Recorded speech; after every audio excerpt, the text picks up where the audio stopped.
17-րդ օրն է։ Ընտրությունից 2 օր առաջ Արմատ մեդիայի դռները կապարակնքեցին, տեխնիկան տարան։ Ես ու գործընկերներս զրկված ենք նույնիսկ մեր անձնական հեռախոսներից։ Իրավապահները ինչ-որ բան են փնտրում այնտեղ։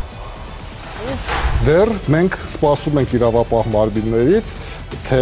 իրականում ինչն էր պատճառը։ Խոսքի ազատության եւ պաշտպանության կոմիտեն, որ ավելի քան 2 շաբաթ մեկ բառ անգամ չասաց լրատվամիջոցի կապարակնքման եւ այդպիսով լրատվական գործունեության խոչընդոտման մասին, հիմա պարզվում է իրավապահներին է սպասում։ Ուշի ուշով էլ հետևում է։ Մեզ համար ակնհայտ չէր, որ այդ գործողությունները կատարվել են լրագրողական կամ լրատվական գործունեության պատճառով։ Ինչպես է ստացվում, որ խոսքի ազատության եւ պաշտպանության կոմիտեի ղեկավարը չի տեսնում ակնհայտը, խաթարված է լրատվամիջոցի եւ այնտեղ աշխատող լրագրողների գործունեությունը, կամ ինչպես է ստացվում, որ ի սկզբանե մեր իրավունքները եւ ազատ խոսքը պաշտպանելու համար ստեղծված, դրա դիմաց արևմտյան կառույցներից մեծ դրամաշնորհներ ստացած կոմիտեն հիմա անտեսում է Արմատ մեդիայի լրագրողների ոտնահարված իրավունքները։ Խոսքի ազատության եւ պաշտպանության կոմիտեն միայն 2025 թվականի ընթացքում ստացել է դրամաշնորհներ հանուն ժողովրդավարության ազգային հիմնադրամից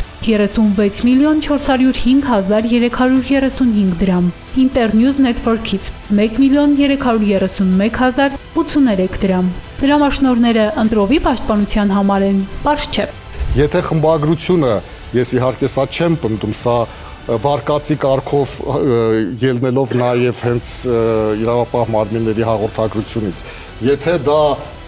մի տեղ է եղել, որտեղ իրագործվել են այդ գործողությունները, սա մի հարց է։ Աշոտ Մելիքյանին իրազեկենք, մեր խմբագրությունը մի տեղ է, որտեղ մենք զբաղվել եւ հիմա էլ սահմանափակված ռեսուրսներով զբաղվում ենք բացառապես լրատվական գործունեությամբ։ Իդեպ, այնիշ տեսանելի չէ Աշոտ Մելիքյանին, դեռ հունիսի 5-ին տեսել ու դատապարտել է Հայաստանի ժուրնալիստների միությունը, Արմատ մեդիա ներխուժումը համարելով զարհուրելի ոտնձգություն լրատվամիջոցի դեմ։